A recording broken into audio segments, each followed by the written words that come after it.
अस्सलाम वालेकुम जनाब। वीडियो का आगाज़ उसी दुआ और उम्मीद के साथ कि आप तमाम लोग जहाँ कहीं हों बिल्कुल खैरियत से हों, अपने घर वालों के साथ, प्यारों के साथ खुशबाश अंदाज़ में अपनी ज़िंदगी को गुज़ार रहे हों। शाम के हवाले से बहुत सी ख़बरें रोज़ाना की बुनियाद पर बल्कि घंटों-घंटों के हिसाब से, लम्हे-लम्हे के हिसाब से आ रही हैं और जिस तरह से ये कहा जा रहा था कि यहाँ के रहने वालों को आज़ादी मिल गई है, अब वो चैन से, सुकून से रह पाएँगे। कल की वीडियो में भी मैंने आपको बताया था कि हालात वैसे नहीं हैं जैसा समझा जा रहा है, इतनी आइडियल सिचुएशन नहीं है और बहुत सी डेवलपमेंट्स नई सामने आई हैं। इसराइल ने किस तरह से दरअंदाज़ी शुरू कर दी है, किस तरह से हमलों में शिद्दत पैदा कर दी है, दमिश्क में फ़िज़ाई हमले किए गए हैं, फिर जो अक़ूबत खाने बनाए गए थे बशारुल असद के दौरे हुकूमत में, उनके मनाज़िर लोगों ने देखे हैं, लोग हैरान और परेशान रह गए हैं, हज़ारों की तादाद में लोग वहाँ बाहर खड़े हैं, मौजूद हैं और जो मशीनें जिनसे तशद्दुद किया जाता था, लोगों को ज़दोकोब किया जाता था, किस तरह से इंसानी जानें ली जाती थी, आज की वीडियो में वो तमाम चीज़ें शामिल करने जा रही हूँ और सदारती रिहाइशगाह पर कैसे लोगों ने गुस्सा निकाला और वहाँ क्या-क्या हुआ वो भी आपको बताने जा रही हूँ। लेकिन सबसे पहले आपको बताती हूँ कि इस वक़्त इसराइल जो है, गज़ा और लबनान के बाद बहुत तेज़ी से पेशकदमी कर रहा है और उन इलाकों में पहुँच गया है। दमिश्क में फ़िज़ाई हमले किए हैं जिसमें 300 से ज़ायद फ़िज़ाई हमले ये कर चुका है अगर इज्तमाई तौर पर हम देखें और कहना इनका ये है कि यहाँ पर कीमियाई हथियार की ईरान के साथ तैयारी की जा रही थी और वो एक ताकत बन के सामने आते और फिर जैसा कि ये हीले बहाने बनाते हैं और किसी भी जगह पर कब्ज़ा करने के लिए और इलाके में जंग को बढ़ाने के लिए जिस तरह से मासूम नन्हे बच्चों, औरतों को निशाना बना रहे हैं, इस वक़्त उनको तो एक मैदान जंग मिल गया है और उनका ये दावा है, इज़राइल का ये दावा है कि इस वक़्त जो हुकूमत है वो इतनी कमज़ोर हो चुकी है कि वो हमारे सामने सर नहीं उठा सकती। फिर उन्होंने ये जवाब पेश किया कि हमने पेशकदमी इसलिए की क्योंकि एक मुआहदा हमारा 1974 में हुआ था, जो हुकूमत चली गई उससे और अब चूँकि हुकूमत चली गई है इसलिए मुआहदा ख़त्म हो चुका है, हम दरअंदाज़ी करेंगे और पहाड़ियाँ जो हैं गोलान की वहाँ पर भी इन्होंने कब्ज़ा किया है। मैंने आपको बताया कि दमिश्क के इलाकों में पहुँच चुके हैं, कुछ और मज़ीद इलाकों में भी इन्होंने पेशकदमी की है, वो भी मैं आपसे शेयर करती हूँ। इन्होंने 3 एयरपोर्ट्स को निशाना बनाया है, फ़ौजी तंसीबात को निशाना बनाया है, हलब और दमिश्क में हथियारों के ज़ख़ीरों पर हमला किया है, बिल्कुल निहत्ता कर देना चाहते हैं यहाँ पर जो मुजाहिदीन मौजूद हैं उनको। और हैरानी की बात ये है कि हमेशा की तरह अब भी इतने सारे लोग निशाने पर हैं और बरतानिया इनकी हिमायत में बोल रहा है, इनका साथ दे रहा है, आज भी उनके साथ खड़ा हुआ है। जहाँ ये इंसानी कवानीन की इंटरनेशनल जो कवानीन बनाए गए हैं इंसानी हुकूक के लिए, उनकी धज्जियाँ इस तरह से उड़ा रहे हैं और उनको पूछने वाला कोई नहीं है, कोई उनको रोकने वाला नहीं है। और जैसा पहले मैं आपको बता चुकी हूँ कि जो फ्री सीरियन आर्मी थी उसमें बहुत से ग्रुप्स शामिल थे, उसमें शामी लोग कम थे, इर्द-गिर्द के रहने वाले और ज़्यादा लोग थे। तो जो सिचुएशन है वो इतनी जल्दी काबू में आने वाली नहीं है। हुकूमत चूँकि अभी नई है, बहुत सी जगहों का कंट्रोल सँभालना है और उस पर ये कि इसराइल उन तमाम जगहों पर गोलाबारी कर रहा है, फ़िज़ाई हमले कर रहा है और तबाह बर्बाद करने की कोशिशों में लगा हुआ है। अब उसको एक खुला मैदान मिल गया है, काफ़ी ज़्यादा अफ़राद शहीद भी हुए हैं और दूसरी जानिब हम बशारुल असद की हुकूमत के ख़त्म होने पर, उसके तख्ता उल्टे जाने पर जो मनाज़िर देख रहे हैं वो भी मैं आपसे शेयर करना चाहूँगी। वो सदारती रिहाइशगाह जहाँ पर ये अपने ख़ानदान के साथ ये डिक्टेटर रहा करता था, लोग गम-ओ-गुस्से का इज़हार करते हुए वहाँ घुस गए और बहुत से दूसरे शहरों से वो इस जगह पर आए थे। वहाँ पर काफ़ी तोड़-फोड़ भी की गई, वीडियोज़ भी बनाई गई, तस्वीर भी बनाई गई, वहाँ से जो चीज़ जिसके हाथ आई, गुस्से की सूरत में वो वहाँ से लेकर चला गया। उसके अलावा वो मनाज़िर जो अक़ूबत खानों के हैं, जिनको इंटरनेशनल सतह पे इंसानों का मज़बा खाना करार दिया जा रहा है, उस जगह का नाम सैद नाया है। ये एक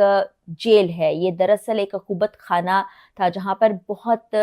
बड़ी तादाद में, हज़ारों की तादाद में लोगों को रखा गया। 13,000 से ज़ायद अफ़राद को 2 से 3 साल के अंदर मार डाला गया और वहाँ पर जिस तरह की बदतरीन सज़ाएँ दी जाती रही हैं, आप कुछ मशीनें देखें जो आपको साइड विंडो में नज़र आ रही होंगी, पूरा इस तरह से कि उस पर एक इंसान को मारने के बाद लिटा दिया जाता था, वो प्रेस करती थी, कुचलती थी उस बॉडी को और नीचे ऐसी जगह भी बनाई हुई है कि इंसानी जिस्म से वो खून निकल जाता था और हड्डियाँ रह जाती थीं, वो भी कुचली हुई हड्डियाँ, उनको बंद करके बाहर फेंक दिया जाता था। यानी कि जिन इंसानों पर इतना ज़ुल्म किया जाता था, तशद्दुद किया जाता था, उनका नामो-निशान भी मिटा दिया जाता था। और अभी भी वहाँ पर टीमें मौजूद हैं, जो कि तलाश कर रही हैं खुफिया अक़ूबत खाने, क्योंकि कहा जा रहा है कि बेसमेंट में ऐसी जगह मौजूद हो सकती हैं जहाँ पर अभी भी लोग मौजूद हों, और वहाँ पर बहुत बड़ी तादाद में लोग बाहर मौजूद हैं जो अपने प्यारों को ढूँढने के लिए, उनसे मिलने के लिए वहाँ पर आए हैं। बहुत से कैदियों को रिहा भी करवाया गया, जिनमें आपको मैं कल भी बता चुकी हूँ कि नन्हे मासूम बच्चे भी थे, ख़वातीन की बड़ी तादाद थी, बहुत से बुज़ुर्ग थे, मर्द हज़रात थे। तो बहुत बड़ी एक तादाद जो है वहाँ से निकली, लेकिन अभी भी वो कह रहे हैं कि खुफिया ठिकाने ऐसे हो सकते हैं, बेसमेंट में ऐसी जगह हो सकती हैं जहाँ पर इस तरह की चीज़ें सामने आ रही हों। फिर एक और डेवलपमेंट जो हो रही है, जो इर्द-गिर्द के बॉर्डर्स हैं, जिसमें तुर्की भी शामिल है, लेबनान भी शामिल है, बहुत से लोग थे जो पनाह हासिल करने की गर्ज से, जिनको मुल्क से निकाल ही दिया गया था, वो दर-बदर थे, वो अपने लिए पनाह तलाश कर रहे थे, वो पनाह-गुज़ीन अब लौट के अपने घरों को वापस आ रहे हैं। पहले देखा गया था कि यंगस्टर्स वापस आ रहे हैं, वो अपने वतन वापस आना चाहते हैं, लेकिन अब देखा गया है कि सुबह से आज भी मुख्तलिफ इंटरनेशनल एजेंसीज़ रिपोर्ट कर रही हैं। अगर आप BBC, CNN और अल जज़ीरा की रिपोर्ट्स देखें, मुख्तलिफ जो वीडियोज़ आ रही हैं, जो न्यूज़ आ रही हैं, उसमें भी देखें कि रिपोर्ट किया जा रहा है कि बड़ी तादाद में लोग मुख्तलिफ बॉर्डर्स के ज़रिए से यहाँ पर एंटर हो रहे हैं। तो ये काफ़ी सारी डेवलपमेंट्स हो रही हैं, लेकिन अमन अभी भी शाम की किस्मत में नहीं है। फिर वही बात है कि शाम के लोग वहाँ पर कम हैं, यानी शामियों की तादाद बहुत कम है, इर्द-गिर्द के रहने वाले बहुत ज़्यादा हैं। हम दुआ कर सकते हैं, हम उम्मीद कर सकते हैं कि ये जो सूरत-ए-हाल है, ये अमन की तरफ आए और इंटरनेशनल सतह पर वो काविशें और कोशिशें की जाएँ, जिसके बायस यहाँ पर जंग बंदी हो, जो कि इस पूरे खित्ते को एक तरह से जकड़े हुए है। इसमें अब ना एक और किरदार सामने आ रहा है। कहा जा रहा है कि तुर्की कहीं न कहीं इस साज़िश में शामिल है, और उसके अलावा जो अभी लीडर हैं मुजाहिदीन के, उनका नाम अबू मोहम्मद अल जोलानी है, उनके बारे में भी लोगों के दिलों में खदशात का इज़हार किया जा रहा है कि पहले जो हुकूमत थी उसमें इतना दम इस वक़्त नहीं था ओपोनेंट्स का कि वो इस तरह से आते और हमले करते और लोगों को इस तरह से नुकसान पहुँचाते, तनसीबात को, इमारात को, मासूम लोगों को करते थे वो हमले, लेकिन यहाँ से भी जवाब मिलता था। लेकिन अब नेतन्याहू की तरफ से खुली धमकियाँ दी जा रही हैं कि माज़ी की गलतियों को ना दोहराएँ, उससे सबक सीखें, अब हमारे मुआहदे तमाम ख़त्म हो चुके हैं और हम कोई ऐसी चीज़ जो हमारे खिलाफ़ होगी उसको बर्दाश्त नहीं करेंगे। और खिलाफ़ क्या है? दरअसल वो इल्ज़ामात हैं। दरअसल वो यहाँ पर कब्ज़ा हासिल करने की कोशिश है, और बहुत से ममालिक जो हैं इसकी मुखालफत भी कर रहे हैं, लेकिन बहुत से ममालिक इसमें इसराइल का साथ दे रहे हैं। मासूम लोगों की जानें जाना, मासूम बच्चों को इस तरह से तड़पते हुए देखना, भूख, इफ़लास, गुर्बत, तबाही, बर्बादी नज़र आ रही है। खित्ते में बहुत तबाही मच चुकी है। खुदारा इंटरनेशनल जो एजेंसीज़ हैं उनके पैगाम को फैलाएँ, जंगबंदी की तरफ आएँ। बड़े अरसे से ये चीज़ें चल रही हैं, और आपको बताऊँ बहुत सी वीडियोज़ ऐसी होती हैं जो बनाई जाती हैं, अपलोड की जाती हैं, इनके हक़ के लिए आवाज़ उठाई जाती है, लेकिन बाद में